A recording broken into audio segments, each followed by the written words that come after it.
আমরা বুঝতে পারলাম যে আল্লাহ পাক পুরো সৃষ্টি জগৎকে ভালোবাসেন। আল্লাহ পাক আমাকে ভালোবাসেন, আপনাকে ভালোবাসেন। ভালোবাসেন বলেই আজকে আপনি এখানে বসে আছেন। আল্লাহ পাক আপনাকে ভালোবাসেন বলেই লক্ষ লক্ষ কোটি কোটি মানুষ এখন জিনা করছে, আজকের দিনে আপনি ওয়াজ মাহফিলে বসে আছেন। আল্লাহ পাক আপনাকে ভালোবাসেন বলেই আপনি আল্লাহকে সিজদা দেওয়ার তৌফিক পেয়েছেন।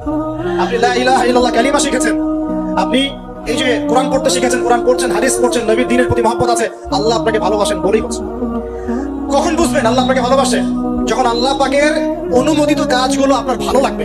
নামাজ পড়তে ভালো লাগছে, রোজা রাখতে ভালো লাগছে, কোরআন তেলাওয়াত করতে ভালো লাগছে, আল্লাহর জিকির করতে ভালো লাগছে, আলেম ওলামার সাথে থাকতে ভালো লাগছে, ঠিক আছে? আল্লাহর হালাল কাজগুলো যখন ভালো লাগবে বেশি বেশি, বুঝবেন আল্লাহ আপনাকে নির্ঘাত মহব্বত করেন।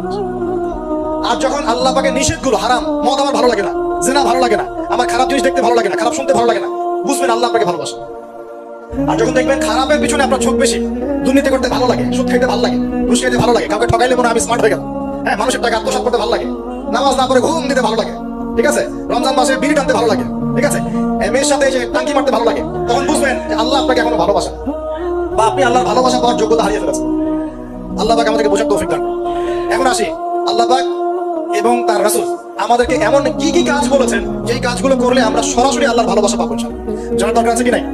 আমি অল্প কয়েকটা কাজ বলে শেষ করছি। এক নাম্বার, আল্লাহ এবং তার রাসূল আমাদেরকে জানিয়েছেন আমরা যদি তাওহীদের উপর থাকতে পারি, একত্ববাদ, লা ইলাহা ইল্লাল্লাহ, আল্লাহর ভালোবাসা পাবো ইনশাআল্লাহ। যে ব্যক্তি শিরকের পাপে লিপ্ত আছে সে আল্লাহর ভালোবাসা পাবে না, যতক্ষণ না সে তওবা করে ফিরে আসছে। অতএব আল্লাহর ভালোবাসা পাওয়ার জন্য এক নাম্বার কাজ কি ভাই?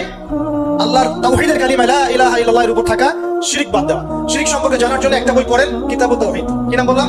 কিতাবুত তাওহীদ। একটাই পড়েন, দেখবেন ইনশাআল্লাহ শিরক কাকে বলে, কত প্রকার, কি কি, কোন কোন কাজ করলে শিরক হয়, সব জানতে পারবেন ইনশাআল্লাহ। এই বইটা একটু কঠিন, এই বইটার ব্যাখ্যা বের হয়েছে, ব্যাখ্যা যুক্ত বই কিনবেন এবং যেগুলো বুঝবেন না ওলামায়ে কেরামকে জিজ্ঞাসা করবেন, কারণ সবগুলো কিন্তু বুঝতে পারবেন। এক নাম্বার। দুই, নবী সাল্লাল্লাহু আলাইহি ওয়াসাল্লামের অনুসরণ করলে আল্লাহ আমাদেরকে ভালোবাসবেন। দলিল আল্লাহ পাক সূরা আলে ইমরানের মধ্যে বলছেন 31 নম্বর আয়াতে আল্লাহ বলছেন, কুল, হে নবী আপনি বলে দিন, ইন কুনতুম তুহিব্বুনাল্লাহ, তোমরা যদি, হে আদম সন্তান, হে উম্মত মুহাম্মাদী, তোমরা যদি আল্লাহর ভালোবাসা পেতে চাও, ফাত্তাবিউনি, তোমরা আমাকে অনুসরণ করো। কাকে? আমাকে বলতে কাকে? রাসূলুল্লাহ সাল্লাল্লাহু আলাইহি ওয়াসাল্লামকে। তাহলে কি হবে? ইউহিব্বুকুমুল্লাহ, আল্লাহ পাকও তোমাদেরকে ভালোবাসবেন। বলে সুবহানাল্লাহ, আল্লাহ আমাকে ভালোবাসবেন ইনশাআল্লাহ। আর কি? ইয়াগফির লাকুম যুনুবাকুম, আল্লাহ পাক তোমাদের সমস্ত গুনাহ মাফ করে দিবেন। আল্লাহু গফুরুর রহিম, আল্লাহ পাক পরম করুণাময়, অসীম দয়ালু। তার মানে আল্লাহকে পাওয়ার, আল্লাহর ভালোবাসা পাওয়ার দুই নাম্বার কি মাধ্যম? নবী সাল্লাল্লাহু আলাইহি ওয়াসাল্লামের সুন্নাত অনুযায়ী জীবন করা। ভাই শুরু করব কোথা থেকে? শুরু করবেন চেহারা থেকে। কোথা থেকে? চেহারায় দাড়ি ছেড়ে দিব ইনশাআল্লাহ, রাজি আছি তো? গোফ ছোট করে ফেলবো ইনশাআল্লাহ, রাজি আছি তো ইনশাআল্লাহ? চেহারায় সেজদার দাগ থাকবে ইনশাআল্লাহ। তার মানে নামাজে হতে হবে, ঠিক আছে? পোশাক পরিচ্ছদ হবে রাসূলুল্লাহ সাল্লাল্লাহু আলাইহি ওয়াসাল্লামের মতো, ঢিলে ঢালা মুত্তাকিদের পোশাক।